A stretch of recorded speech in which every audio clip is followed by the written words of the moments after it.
함께 기도하실까요? 살아계셔서 역사하시는 아버지 하나님, 광야 같은 인생길에 우리의 방향타가 되시고 어디로 가야 할지, 어디로 가면 안 되는지 가르쳐 주셔서 감사합니다.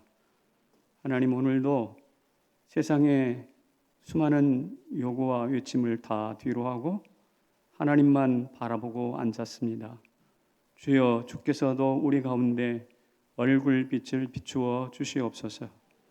대면하여 우리의 눈빛과 하나님의 얼굴빛이 마주할 때 그곳에서 은혜가 나타나고 축복이 형성되고 기적이 나타날 줄로 믿습니다. 이런 은혜, 성남제일교회 오늘 예배 드리고 온라인에서 하나님을 갈망하는 모든 성도들의 삶의 현장에 나타나 주시옵소서. 11조와 감사헌금으로 하나님을 영화롭게 하는 손길들, 주여, 하나님이 내 인생의 공급자인 것을 인정하는 손길들, 주님 그렇습니다. 영원히 먹이시옵소서. 주님 그렇습니다. 영원히 보호하여 주옵소서. 영원히 동행하여 주옵소서. 천국 가는 그날까지, 이 세상의 사명을 마치는 그날까지 주님이 우리의 구름 기둥 불기둥 되어 주시고 반석을 쳐서 물을 내려 주시고 하늘을 열어 만나 내려 먹여 주옵소서. 우리의 다음 세대도 이제 예배를 드리기 시작합니다. 저들의 삶을 책임져 주시옵소서. 예수님의 이름으로 축복 감사하며 기도하옵나이다. 아멘. 할렐루야. 여러분 반갑습니다. 마스크를 써도 이쁘네. 이제 마스크 써도 다 누군지 분간할 수 있죠? 제가 아까 일부 통계를 보니까 일부 예배 때가 200명이 넘게 나왔어요. 그래서 우리가 또 하나님 앞에서 그동안 기다리고 성전을 갈망했던 그 열정이 이제 하나님의 뜻을 따라 절차를 따라 폭발되는 것 같은 그런 느낌인데, 2부 예배도 가득합니다. 질서를 맞춰서 혹여 다음 주 자리가 부족하면 제가 미리 높아심으로 말씀드리는데 앞으로 나오세요. 이 자리 잘 활용합시다. 나오셔서 안내하시는 우리 교역자들도 좀 적극성을 가지시고 이 예배 전체를 보세요. 그래서 빈자리가 어디인지 염두 두셨다가 잘 안내해 주셨으면 좋겠습니다. 오늘 말씀은 고난과 찬양이 만나는 곳이라는 제목입니다. 제가 참 좋아하는 성경 구절이 있습니다. 시편 126편 5절인데요. 눈물을 흘리며 씨를 뿌리는 자는 기쁨으로 거두리로다 라는 말씀인데요. 이 말씀은 이스라엘이 바벨론 포로에서 돌아와서 읊었던 시거든요. 하나님 백성들이 바벨론 포로 생활을 하면서 사실 얼마나 서름에 복받쳤을까요? 저리 가, 이리 와, 왜 못했어, 채찍에, 모욕에 참 고통스러운 시간을 보냈을 것입니다. 그러나 고레스왕의 뜻밖의 등장, 뜻밖의 명령으로 기대하지 않았던 해방을 경험하지 않습니까? 그때 얼마나 기뻤을까요? 우리나라도 대한민국 만세 하면서 1948년도, 45년도 대한민국 만세 하면서 그 불렀던 그 기쁨이 아마 오늘 이 본문의 주인공들에게도 있었을 것입니다. 환희와 기쁨, 한숨과 슬픔, 이런 것들이 서로 뒤엉켜서 울고 웃다가 혹은 웃다가 우는 감정의 소용돌이가 가슴들을 쑥 스치고 지나가실 것 같습니다. 이 본문에서 어쨌든 눈물이 기쁨이 되는 반전이 있잖아요. 눈물을 흘리며 씨를 뿌리는 자 기쁨으로 거둘 것이다. 반전이 있잖아요. 그런데 이 반전은, 시인이 노래한 반전은 오늘 시편 107편에 더 강력하게 나타납니다. 오늘 이 말씀이 이런 기록 나와 있어요. 다시 한번 읽어봅시다. 시작. 근심 중에 여호와께 부르짖음에 그들의 고통에서 건지시고. 다시 한번 시작. 근심 중에 여호와께 부르짖음에 그들의 고통에서 건지시고. 근심, 부르짖음, 고통인데 이 세 가지의 어려움 가운데서 뭐 하셨다? 건지셨다 그래. 건지셨다. 그런데 시편 107편을 보면 이 건지셨다, 저 동일한 구절이 6절에 13절에 19절에 28절에 네 번이나 나옵니다. 그러니까 네 번씩 하나님 앞에서 반전이 일어나는 거예요. 그러니까 눈물이 기쁨이 되는 반전이 일어나는 거예요. 한쪽에는 인간의 부인할 수 없는 근심과 걱정이 있는가 하면 다른 쪽에는 그것을 해결하고도 남는 그것을 충분히 해결하고도 남는 하나님의 능력이 있는 거예요. 구원이 있는 거예요. 그 구원이 무엇일까요? 한번 읽어보겠습니다. 시작. 바른 길로 인도하사 거주할 성읍에 이르게 하셨도다. 거주할 성읍을 찾지 못했잖아요. 이리저리 끌려다녔잖아요. 가라면 가고 오라면 왔잖아요. 그런데 바른 길로 인도하사, 비틀거리는 게 바른 길로 인도하사 거주할 성읍에 이르게 하셨다. 이게 하나님께서 주시는 구원입니다. 그러면서 이런 거주할 성읍을 너에게 줄 것인데 너희가 할 일이 따로 있어. 거주할 성읍을 찾는, 지금까지 내가 어디서 몸을 의지할까? 이거 찾았잖아. 그런데 이거 찾을 필요가 없어. 내가 줄게. 그 대신 너희들이 할 일이 따로 있다니까? 그게 뭐냐? 이것입니다. 시작. 인생에게 행하신 기적으로 말미암아 그를 찬송할지로다. 백성의 모임에서 그를 높이며 장로들의 자리에서 그를 찬송할지로다. 네가 지금까지 이리저리 비틀거리면서 눈물 가운데서 내가 어디서 살아야 될까, 내 몸 어디에서 의지해야 될까, 이거 찾았잖아. 거지같이, 나그네같이. 그런데 내가 그거 줄 거야. 어떻게? 구원을 통해서 어디? 거할 곳. 그런데 그러므로 네가 할 일은 이것이야. 찾는 일이 아니라 이제 찬송하는 거.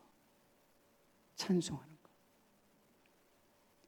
인생에 행하신 기적으로 말미암아 그를 찬송할지어라. 여러분, 코로나 중에 우리가 정말 해야 할 일은 찬송이라고 저는 생각합니다.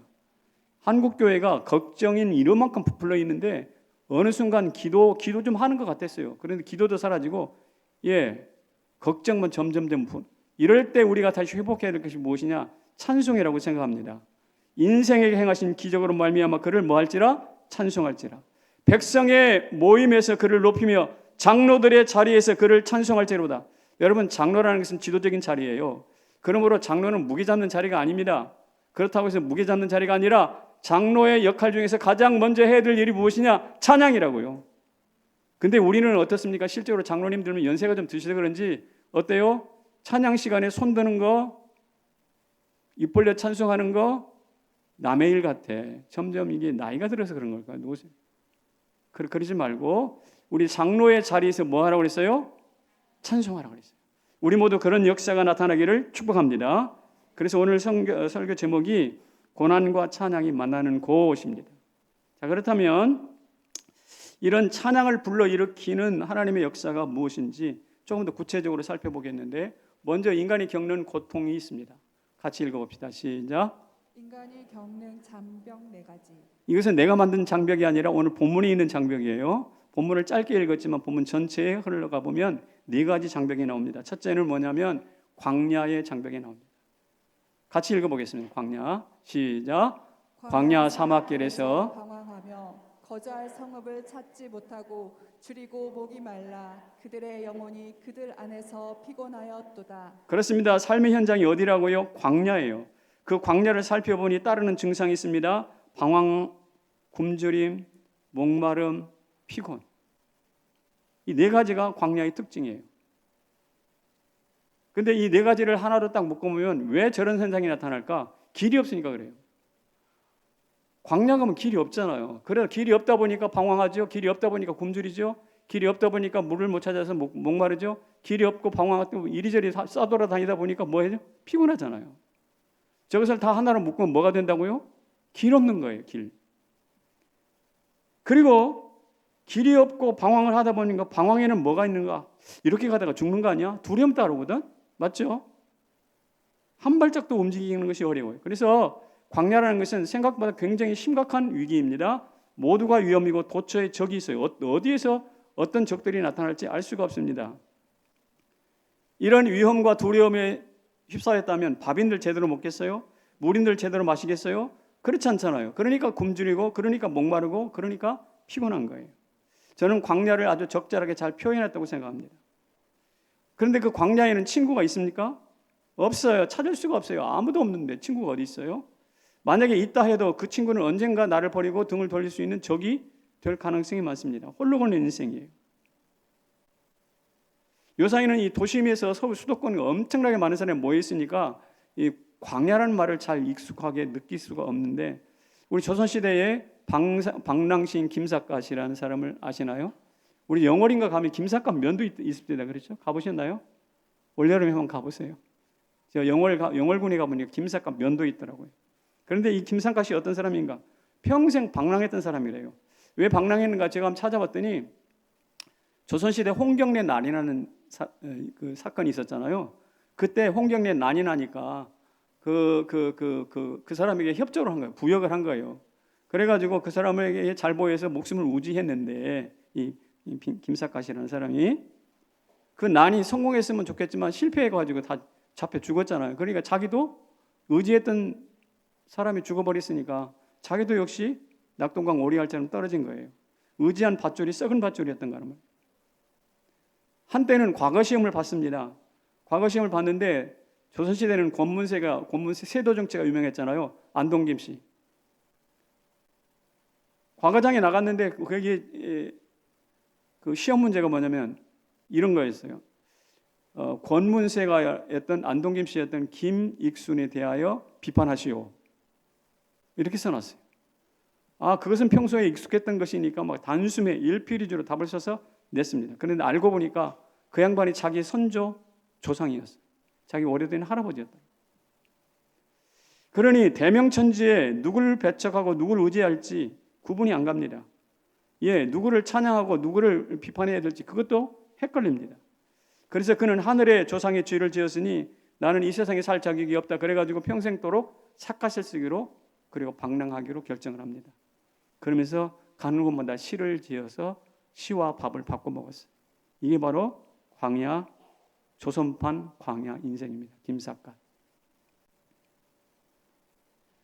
우리도 역시 마찬가지 길인 것 같은데 가보니 길이 아니에요. 홍경래가 나를 살려줄 것 같은데 그 사람도 죽더라고. 관직에 나가려 보니까 자기 조상을 밟고 조상을 욕하면서 관직에 오르는 게 무슨 의미가 있겠는가, 이런 생각입니다. 밥인 것 같았는데 불량식품이고 친구인 것 같았는데 적이고, 그래서 나는 외톨이다 이라는 말입니다. 오늘 본문에 방황이라는 말이 나오는데 이것은 맴돌다라는 뜻이잖아요. 사막에서 열심히 걸었는데 알고 보니 반경 10km를 뱅뱅 돌고 있는 거예요. 어떤 사람이 등산을 하다가 산속에서 조난을 당했습니다. 그래가지고 약 20시간 이상 조난을 당해가지고 자기는 열심히 산속을 헤매서 길을 찾고 찾노했는데 나중에 구조되고 나서 찾아보니까 그 산에서 뱅뱅 돌면서 10km 안에서 빙빙 돌았다고. 자기는 열심히 길을 찾았는데. 여러분, 이런 것을 보면 소름이 돋아요. 여러분, 제가 똑바로 한번 걸어볼 수 있어요? 제가 직선을 따라 걸어갈 수 있을까요? 천만에요. 제가 걸어가면 나는 똑바로 걷는다고 했는데 삐뚤어 간다니까. 한쪽으로 지우치게 돼 있어요. 여러분 한번 예배 끝나고 당장 해보세요. 길거리에서. 사람이 똑바로 못 걸어요. 우리는 그런 의미에서 광야 인생입니다. 우리를 가로막고 있는 장벽입니다. 두 번째 장벽이 있어요. 두 번째 장벽은 무엇입니까? 감옥이에요. 여기 보면 감옥이라는 말은 나와 있지 않은데, 이 감옥이라는 말 한번 읽어봅시다. 성경 구절 시작. 흑암과 사망의 그늘에 앉으며 곤고와 쇠사슬에 매임은. 흑암과 사망의 그늘에 앉으며 곤고와 쇠사슬에 매여 있다라고 그랬어요. 매여 있다. 이 로이드 존스 목사는 이 흑암의 사망과 그늘, 곤고, 사슬 이걸 하나로 묶어서 감옥이라는 말로 표현했습니다. 내가 볼 때는 굉장히 적절한 표현인 것 같아요. 자, 첫 번째는 무엇이었어요? 광야였어요. 두 번째는 우리가 겪는 감옥이에요. 우리는 참 자유로운 것 같지만 뭔가에 갇혀 있습니다. 집, 직장, 마트, 은행, 뭐죠? 이 정도. 몇 군데를 뱅뱅뱅 돌고 있잖아요. 여기서 벗어날 수가 없어요. 시계추처럼 왔다 갔다 합니다. 어디론가 떠나고 싶지만 문제는 그럴 수 없다는 거예요. 어떤 의미에서 우리는 자유로운 감옥 안에 잡혀 있어요. 최근에는 코로나 때문에 이렇게 저렇게 자가격리도 하고 하다 보니 이것이 더 꼼짝없는 인생 감옥이 되고 말았습니다. 삶이 열린 감옥인 것이죠. 시지프 신, 그리스의 시지프 신화라는 것이 있는데요. 이 그림 한번 그림 있나요? 없나요? 아니요, 저 그림 아니죠. 산등성에다가 아니요, 저 그림도 아니요. 좀 기다리세요. 미리 나와버렸네. 왜 산등성에다가 커다란 돌멩이를 밀어 올리다가 시수로 또 뚜루 산 밑으로 굴러가면 또 밑에 가가지고 또 밀어 올리고 이게 바로 뭐냐면 그리스 제우스 신에게 죄 지어가지고 저주받아서 평생 그 짓을 하도록 만들어 놓은 이 시지프 신화에 나온 시지푸스예요. 시지푸스. 그러니까 우리가 항상 그 짓을 하고 있는 거야. 무슨 문제를 놓고 막 끌어올리고 다시 와르르 무너지고 또 이게 뭐냐? 예, 비탈길 감옥이에요. 산비탈길 감옥이라고. 거기를 평생 떠날 수 없어요. 영국에 가면 토마스 모어라는 유명한 사람이 있습니다. 이 사람이 헨리 8세 때 요사로 말하면 국무총리, 국회의장 이런 것들을 한 동시에 겸임했던 대단히 탁월한 지식인이요 권력가였습니다. 그런데 자기가 사는 세상이 마음에 들지 않아요. 그래서 어떻게 했나요? 그 사람은 유토피아, 새로운 세상을 꿈꿉니다. 거기에서는 하루 6시간만 일해요. 그리고 모든 주민들이 농촌에서 살고 도시로 가고 모든 사람들이 농촌에서 살고 6개월은 또 6개월은 도시 가고 또 농사 짓던 사람들은 다시 또 도시 들어와 있다가 도시에 있던 사람들 농촌으로 가고 이렇게 순환 보직을 가지고 이 일을 합니다. 생산물이 있으면 공평하게 나누어 가집니다. 그리고 그가 했던 말이 무엇이냐면 이것이에요. 노동시간을 줄여서 자유를 늘려라. 그러면서 그가 가지고 있는 여러 꿈들을 유토피아에다 실어놨습니다. 그 책이 여러분이 아시는 바와 같이 유토피아라는 유명한 책인데 여러분 이 사람은 영국에서 호의호식할 수 있는 사람이에요. 대단히 높은 관직에 있는 사람이에요. 지식인이에요. 철학자예요. 그런데 뭐가 부족해가지고 이 유토피아라는 책을 썼을까요? 왜? 인생을 감옥으로 이야기하라는 거예요. 여기 만족할 수 없다는 뜻이에요. 우리나라가 1980년대보다 2020년도에 노동 생산성이 약 7배 정도 늘어났다 그래요. 그러면 우리는 7배 적게 일해야 되거든. 근데 1980년대보다 7배 적게 일어나요? 아니에요. 그렇지 않아요. 아직도 우리는 노동이란 감옥 안에 갇혀 있어요. 일 안 하면 죽는 줄 안단 말이죠. 이런 것들을 때려 엎어서 새로운 세대를 만들자. 이게 토마스 모어의 유토피아입니다. 자, 제가 여러 가지 이야기를 했습니다. 왜 이런 현상이 나타나는가? 인생은 감옥이기 때문에. 성경의 말씀이 맞아요. 세 번째 장벽이 있습니다. 이것은 뭐냐? 질병입니다. 어린아이가 태어났습니다. 이제 초등학교 들어갈 때까지 예방접종이라는 걸 하죠. 예방접종을 몇 번 할까요? 저도 애 키운 지가 하도 오래돼가지고 우리 부교육자들에게 한번 조언을 구해봤어요. 아이들 많이 키우고 있잖아요. 보건복지부 지침을 보니까 17가지 수두로부터 시작해서 결핵 다양한 질병들이 있는데 이 17가지 질병에 총 41번 접종을 하게 돼 있더라고요. 그러니까 초등학교 갈 때까지 몇 번을 찔러야 돼?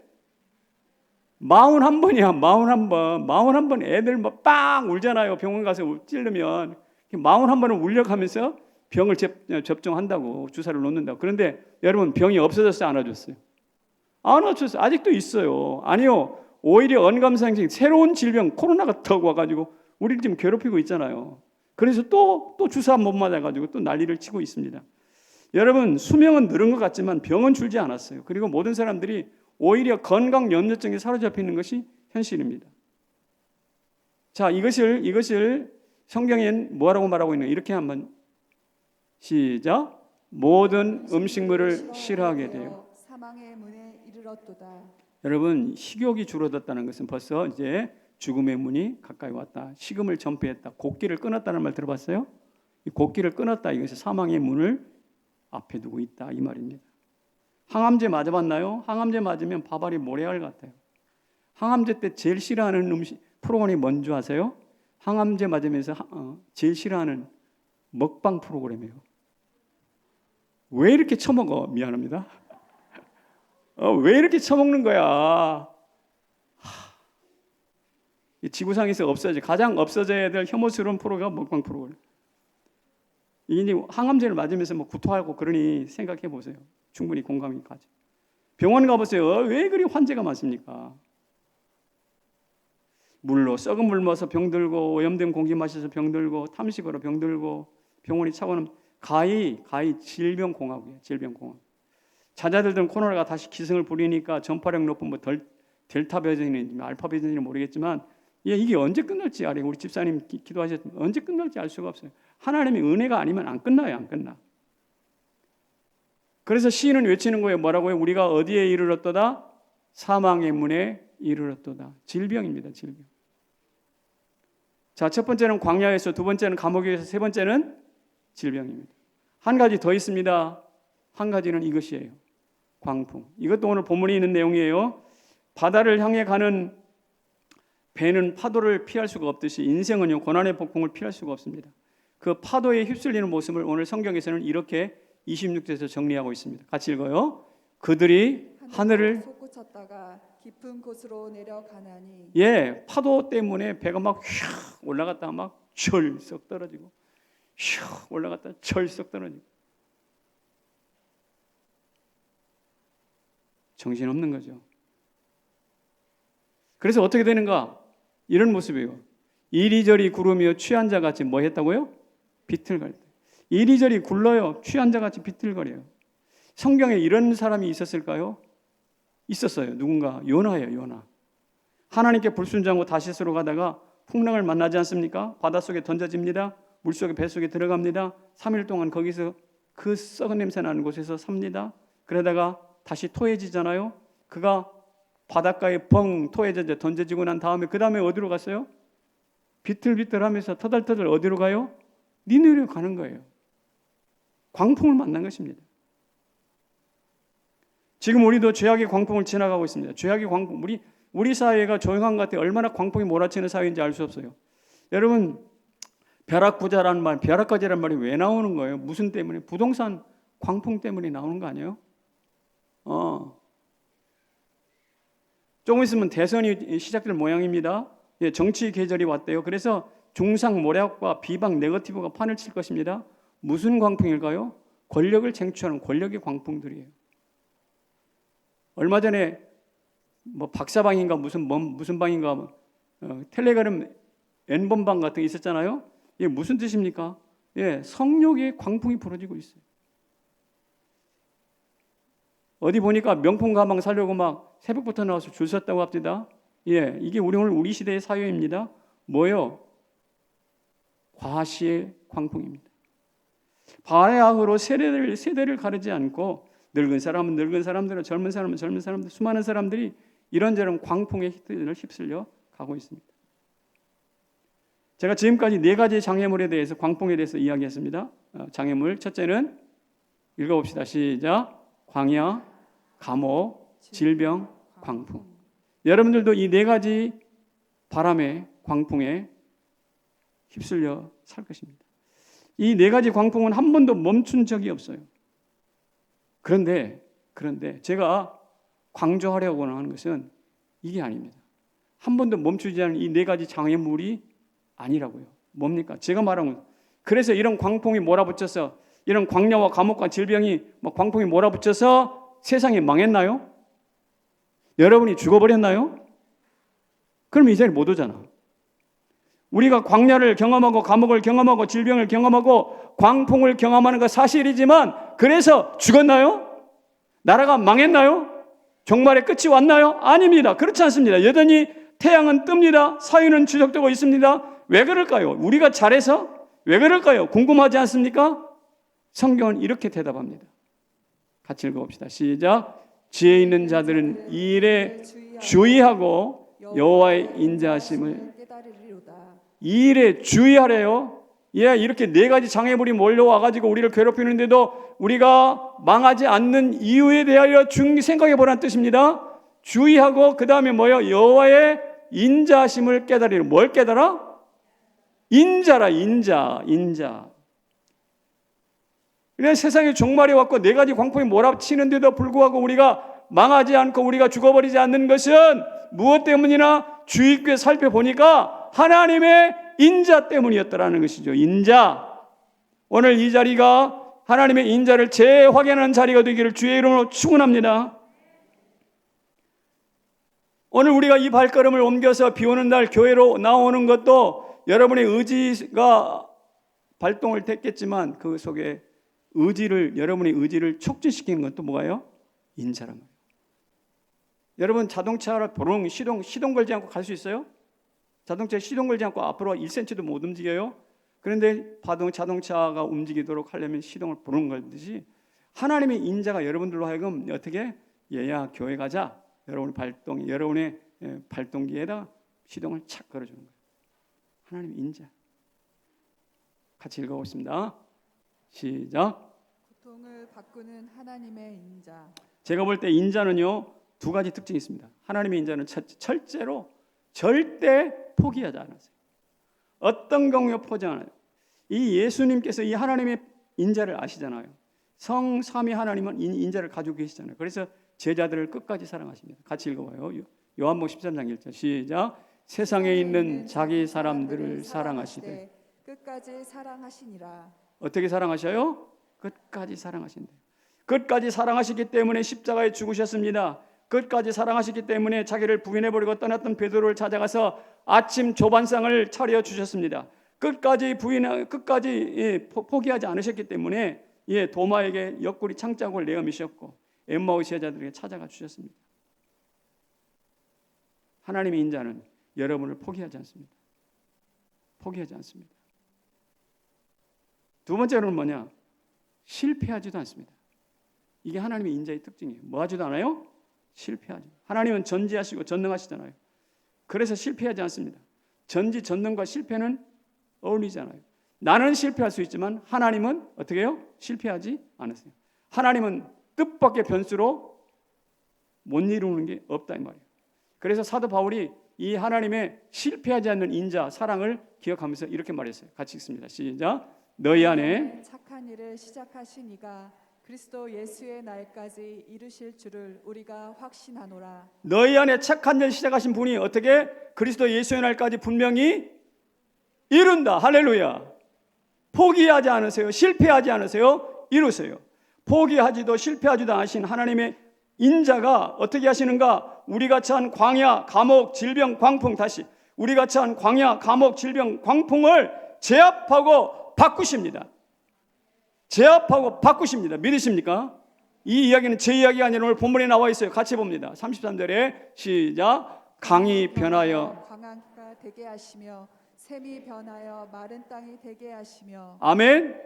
변하여 35절에도 나와 있어요. 또 있습니다.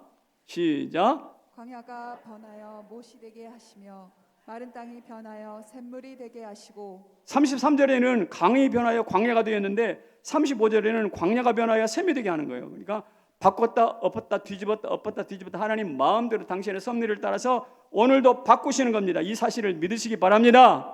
바꾸시는 하나님의 은혜, 실패하지도 포기하지도 않으시면서 끊임없이 우리의 삶을 바꿔가셔요. 어떻게 바꾸는가? 광야를 거할 성이 되게 하셨습니다. 광야를 어떻게 해요? 7절에 보면 거할 성으로 인도하셨어요.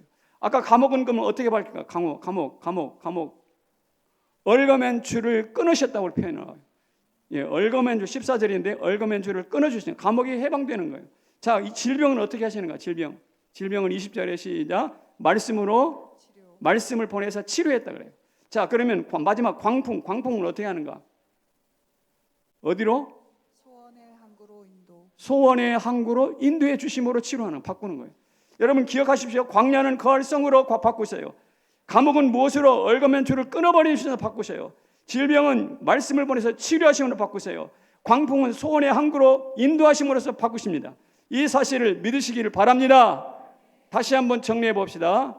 시작. 거할성, 끊어진 줄, 말씀 치료, 소원의 항구. 우리는 말입니다. 광야와 감옥과 질병과 광풍을 기억할 뿐만 아니라 한 걸음 더 나가서 하나님의 인자로 그것을 바꾸시고 실패하지 않고 포기하지 않고 끝내 바꾸고 마시는 하나님의 결과물에 대하여 주목해야 됩니다. 그것이 무엇입니까? 우리가 거할 성입니다. 끊어진 줄입니다. 말씀의 치료입니다. 소원의 항구입니다. 이 사실을 가슴에 깊이 담으시기를 주의 이름으로 축원합니다. 여러분 생각만 해도 가슴이 뛰지 않아요? 하나님의 인자는 오늘도 용암처럼 펄펄 끓고 있어요. 과거에 흑사병이 돌고 났을 때 카톨릭의 부패를 정화시키고 종교개혁을 이루셨던 그 하나님의 인자하심이 오늘 우리의 코로나도 바꾸실 줄로 믿습니다. 그래서 여러분들에게 제가 하고 싶은 말이 있어요. 뭐냐? 기대하시라 개봉박두. 기대하시라. 제가 기대하시라 그러면 여러분들은 개봉박두 한번 해봅시다. 예. 설교 듣는 사람 손가락이 좀 맞아야지 박수 소리. 기대하시라. 무슨 영어가 같아. 다시 한번 기대하시라. 무엇을 하나님의 인자하심을, 우리의 감옥을 바꾸시고 우리의 광풍을 바꾸시고 우리의 광야를 바꾸시고 우리의 질병까지 바꾸어내실 하나님의 인자하심, 개봉박두 기대하시라. 자, 그러니 오늘 설교의 결론입니다. 자, 그러니 우리가 할 일이 무엇이냐? 이것입니다. 길이 열리고 찬송이 터지는 것이라. 예, 고통 앞에서 울기만 할 수는 없잖아요. 설령 변한 것이 없다 하더라도 어떻게? 찬양해야 됩니다. 찬양이 터져야 됩니다. 오늘 시인은 말합니다. 그래서 시인이 32절쯤에 굉장히 중요한 이야기를 다시 해놨어요. 시작. 인생에게 행하신 기적으로 말미암아 그를 찬송할지로다. 백성의 모임에서 그를 높이며 장로들의 자리에서 그를 찬송할지로다. 거기 반복되는 말이 있잖아요. 그를 찬송할지로다. 그를 찬송할지로다. 왜요? 오늘도 우리의 삶의 여러 장애를 바꾸시는 하나님의 인자가 살아 있으니까, 작동되고 있으니까. 하나님의 인자가 어떻게 해요? 아까 사진 한번 보여주세요. 저 사진이요. 저거 이제 원주에 저 뭐 출렁다리가 있다 그러대요. 가보셨나요? 여러분 이 봉우리하고 저쪽 봉우리를 연결해 버렸어요. 제가 지난 주간에도 길 이야기를 했는데 이쪽 봉우리에서 저쪽 봉우리로 가는 저는 길이 옛날에 있었을까요? 없었죠. 제가 지난 주간에 하늘에 옛날에는 비행기를 발견하기 전까지는 하늘에 길이 있었어요, 없었어요? 없었어요. 홍해를 건너기 전에는 바닷속에 길이 있었어요, 없었어요? 없었어요. 그러하듯이 오늘은 저 봉우리와 봉우리 사이에 직선으로 길이 생겼네요. 저게 바로 하나님이 바꾸시는 역사예요. 저것을 바라보면서 아, 내 인생에도 길이 생기겠구나. 기대하시라는 거예요. 다른 그림 하나. 저거는 전라북도 순창이요. 저거 깎아지는 바위 암벽이죠. 저기 맨발로 올라갈 수가 없어요. 맨손으로 올라갈 수가 없어요. 그런데 저기다가 돌에다가 말뚝을 박고 길을 내놨어요. 산책길을 내놨어요. 저기에서 석양을 바라보면, 불타는 석양을 바라보면 너무 아름답다니. 사진 잘 찍는 사람들이 찍어놓은 장면 중에 하나예요. 100년 전으로 한 20-30년 전으로 돌아갑시다. 저기에 저런 길이, 저 암벽에 길이 있었을까 없었을까? 없었어. 여러분 기억하십시오. 저 원주의 산봉우리와 산봉우리 있는 길, 다리, 저 암벽에 뚫어놓은 저 다리 길, 저것을 그림으로만 감상할 것이 아니라 내 삶에도 저와 똑같은 일을 하나님이 행하실 줄로 믿습니다. 이것을 보라는 거예요. 이걸. 그러기 때문에 뭐하라? 찬양하라는 거예요.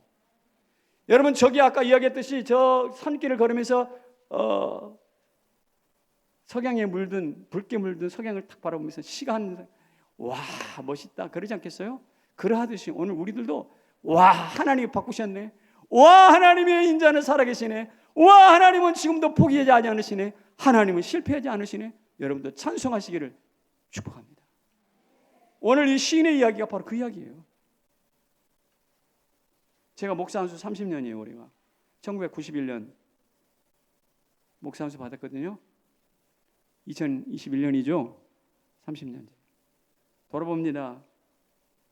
재수생이에요. 저는 몸도 약해요. 우리 가문에 예수 믿는 사람 한 사람도 없었어요. 대표적인 흙수저였어요.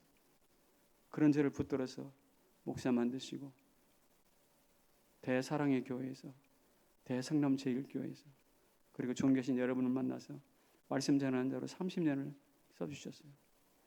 독한 암도 이기고 오늘 이 자리에 서게 해주셨어요. 돌아보면 은혜로다, 은혜로다, 은혜로다, 찬송할 수밖에 없어요.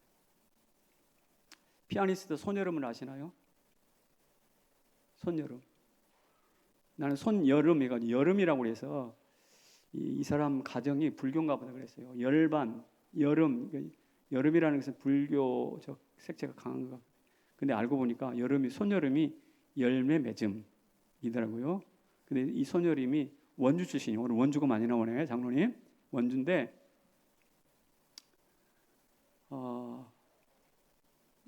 손도 조그매. 남자 피아니스트보다 손 마디 하나는 없대. 그만큼 짧대. 근데 신실한 그리스도인 이 사람이. 인터뷰 기사가 나왔죠.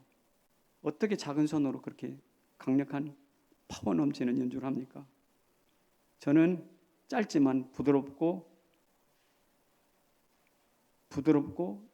그것을 부드럽게 터치할 수 있는 힘을 주셨습니다. 그런데 그렇다면 그 실력이 어디서 왔어요? 저는 어릴 때부터 교회에 반주했습니다. 손여름, 여기는 표여름. 어릴 때부터 막 끊임없이 하니까 비록 작아 보이지만, 약해 보이지만 거기에 힘이 들어가는 거예요. 어릴 때부터 수십 년을 이걸 했는데, 손여름은 누가 만들었는가? 지네 엄마가 만들었겠지만 교회가 만들었어요. 1년에 50회 정도 연주가 있대요.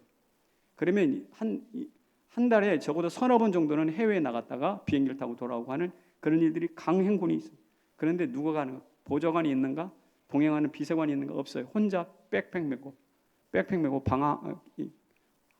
혼자 다녀. 거기서 깜짝 놀란다. 혼자 왔냐고. 근데 이것이 언제부터 시작되냐면, 어머니가 크리스찬이거든.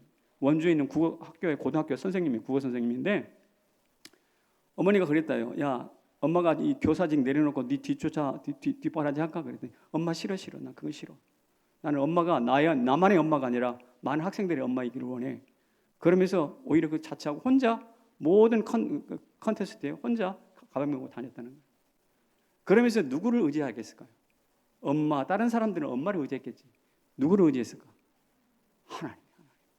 지금도 말입니다. 세계 방방곡곡을 다니면서 백팩 혼자 달랑 메고 가서 연주하고 멋지게 하고 돌아오는 거예요.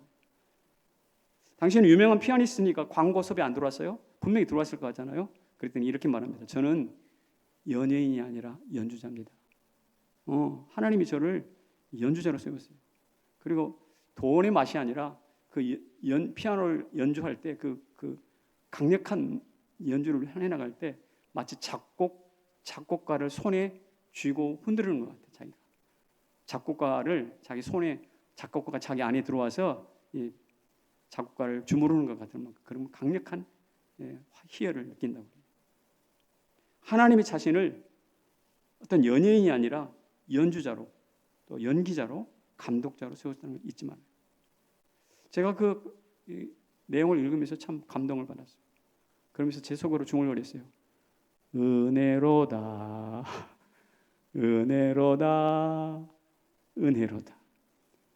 여러분, 손여름이 저한테 힘원 한 장 도와준 거 없어요. 그럼에도 불구하고 나는 무엇을 바라보는가? 오늘도 바꾸어 가시고 성취해 가시는 하나님의 은혜를 보는 것이죠. 인자를 보는 것이죠. 이런 눈이 모두에게 열려지시기를 축복합니다. 왜?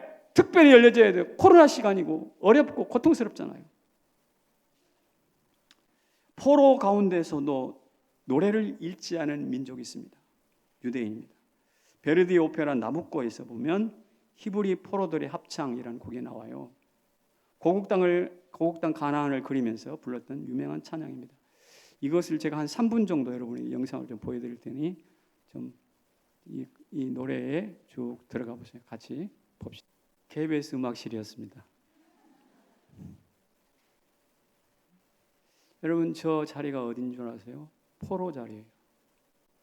그리고 그 조국의 흙 위를 부는 바람이요, 자기 고향의 요단강 다 회상하는 거예요. 거기에 있는 표정들 한번 보세요. 다 앉아가지고 피곤해 지쳐 있잖아요. 슬픔에 짓눌려 있잖아요. 그러나 그들의 입으로 부르는 노래는 무엇이에요? 하나님의 나라, 하나님의 땅이에요. 왜 예언자들은 수금을 하프를 나무에 걸어버리고 왜 잠잠하는가? 그래서는 안 된다는 거죠. 아무리 인생의 고통이 밀려와도 지금 우리가 회복할 것은 무엇이냐? 노래하는 거예요. 같이 그 가사를 한번 제가 띄워드릴게요. 같이 읽어봅시다. 시작. 마음아 황금 날개를 타고 산과 언덕 위로 날아라. 조국이 부드럽고 향기롭구나. 버드나무에 수금을 걸고 예언자들의 하프 소리는 어찌 잠잠한가. 새로워라 그 옛날의 추억을 말해다오. 슬프고 잔인한 멸망을 애통할 때 주께서 우리에게 용기를 주시고 고통을 견디도록 도와주소서. 저기 보세요. 버드나무에 수금을 걸고 예언자들의 하프 소리는 왜 잠잠한가? 왜 노래를 멈추었는가? 추억을 다시 한번 회복해보라. 슬프고 잔인한 멸망을 애통할 때 이 자리에 우리가 지금 슬퍼하고 고통을 조국을 잃어버린 고통에 절어 있을 때 주께서 우리에게 무엇을 주시고 용기를 주시고 고통을 견디도록 우리를 도와주실 것이다. 여러분, 이것은 히브리 포로들의 노래가 아니라 오늘 코로나로 인하여 4가지의 인생의 고통 가운데 휩쓸려서 이리저리 비틀거리는 우리 모두의 노래가 되어야 할 줄로 믿습니다. 그렇게 될 때 하나님께서 우리를 분명히 바꾸실 줄로 믿습니다. 우리의 고통과 하나님께 올리는 찬양이 만나게 될 줄로 믿습니다. 어디에서? 나의 삶의 현장에서. 그런 위대한 역사들이, 변화의 역사들이 오늘 우리 모두에게 성남제일교회 성도들에게 나타나기를 다시 한번 주의 이름으로 축원합니다. 자리에서 일어나십시오.